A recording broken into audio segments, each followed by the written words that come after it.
Team India star opener Abhishek Sharma చరిత్ర సృష్టించాడు. అంతర్జాతీయ టీ20లలో 25 బంతులలోపే అత్యధికమైన హాఫ్ సెంచరీలు నమోదు చేసిన ఏకైక బ్యాటర్గా నిలిచాడు. అంతేకాకుండా ఈ పొట్టి ఫార్మాట్ లో అత్యంత వేగంగా 5,000 పరుగులు చేసిన బ్యాటర్గా కూడా రికార్డ్ సాధించాడు.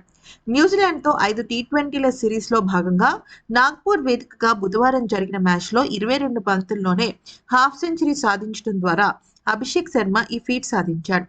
అయితే అంతర్జాతీయ టీ20లలో 25 బంతుల్లోపే హాఫ్ సెంచరీ సాధించడం అభిషేక్ శర్మకు ఇది 8వసారి. అయితే ఈ క్రమంలో అతను England batter Phil Salt, Bharat captain Suryakumar Yadav, West Indies player Evin Louis ను అధిగమించేశాడు. ఈ ముగ్గురు బ్యాటర్లు 25 బంతుల్లోపు 7 హాఫ్ సెంచరీలు నమోదు చేశాడు.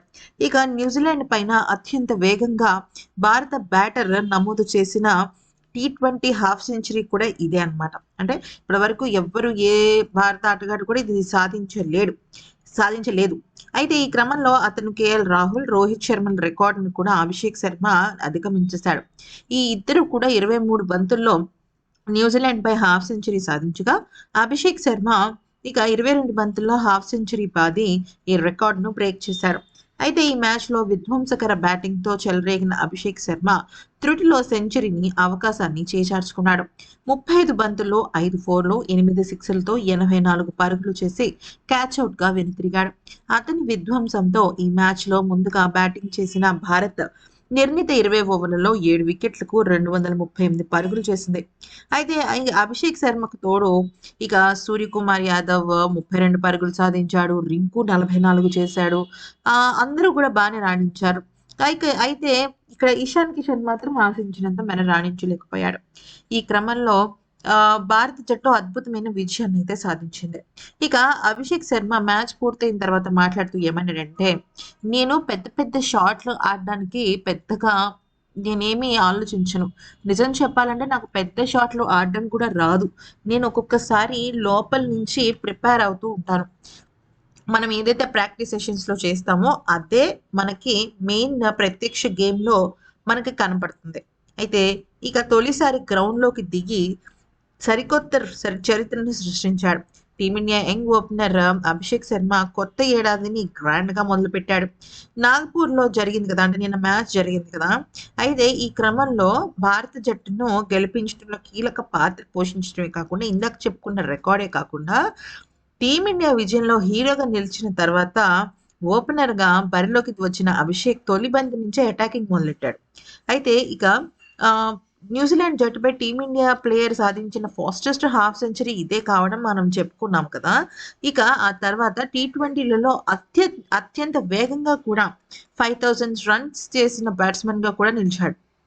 అయితే ఇక కేవలం 2,898 బంతుల్లోనే 5,000 పరుగులు సాధించాడు. గతంలో ఈ రికార్డ్ ఆండ్రే రస్సెల్ పేరున ఉండేది. తను కేవలం 2,942 బంతుల్లో 5,000 పరుగుల క్లబ్లో చేరాడు. అయితే టీ20 క్రికెట్లో తక్కువ బంతుల్లో 5,000 పరుగులు సాధించిన ఆటగాళ్ళు ఎవరు అనేది ఒకసారి చూస్తే, ఫస్ట్ అభిషేక్ శర్మ 2,898 బంతుల్లో అభిషేక్ శర్మ. సెకండ్ 2,942 బంతుల్లో ఆండ్రే రస్సెల్. మూడో స్థానంలో 3,127 బంతుల్లో టిమ్ డేవిడ్. 3,200 బంతుల్లో విల్ జాక్స్. అలాగే 3,250 బంతుల్లో గ్లెన్ మ్యాక్స్వెల్ ఉన్నారు. అభిషేక్ ప్రస్తుతం ప్రపంచంలో నెంబర్ 1 టీ20 బ్యాట్స్మెన్ గా నిలిచాడు. 8 సిక్స్లు బాదాడు. ఈ యువ ఆటగాడు ఇప్పుడు 34 టీ20 మ్యాచ్ల్లో 190.93 స్ట్రైక్ రేట్తో 1199, అంటే జస్ట్ 1 పరుగు తేడాతో 1,200 క్లబ్లోకి చేరిపోతాడు. ఇందులో 2 సెంచరీలు, 7 హాఫ్ సెంచరీలు ఉన్నాయి. నిజం చెప్పాలంటే అభిషేక్ శర్మ ఓపెనర్గా వచ్చి అద్భుతంగా బరిలోకి దిగిన తర్వాత ఆల్మోస్ట్ తన మ్యాచ్లన్నీ కూడా చూసినట్టయితే నెక్స్ట్ లెవెల్ గేమ్స్ ఉంటాయి. ఏ మ్యాచ్లోనూ కూడా తను అసలు నిరాశపరచడు. అలాగే తన గురువు ఎవరు మనందరికీ తెలిసిందే కదా, యువరాజ్ సింగ్కి తను క్రికెట్ కెరియర్లో, అంటే నేషనల్ మ్యాచెస్లోకి అడుగుపెట్టిన తర్వాత తను ఒక మాట ఇచ్చాడనమాట. ఏమనంటే, నేను ఖచ్చితంగా నీ రికార్డ్ని బద్దలు కొడతానని చెప్పేసి మ్యాచ్ ఇచ్చాడు. అయితే ఇక అదే మ్యాచ్ని తన మాటని తను నిలబెట్టుకున్నాడు అనమాట. అయితే ఇక ఆ తర్వాత ముఖ్యంగా చెప్పాలంటే ఈ మ్యాచ్లో ఏకంగా అంటే అందరికీ అవకాశాలు ఇచ్చినప్పటికీ కూడా కొంతమంది మాత్రం ఆ అవకాశాన్ని సద్వినియోగపరచుకోలేకపోయారు. దానిలో ఫస్ట్ వచ్చేసరికి ఇషాన్ కిషన్. ఓకే. ఇషాన్ కిషన్ సరిగ్గా ఆడలేకపోయాడు. అయితే ఇక టీమిండియా స్వదేశంలో న్యూజిలాండ్ చేతిలో వన్ డే సిరీస్ కోల్పోయింది కదా!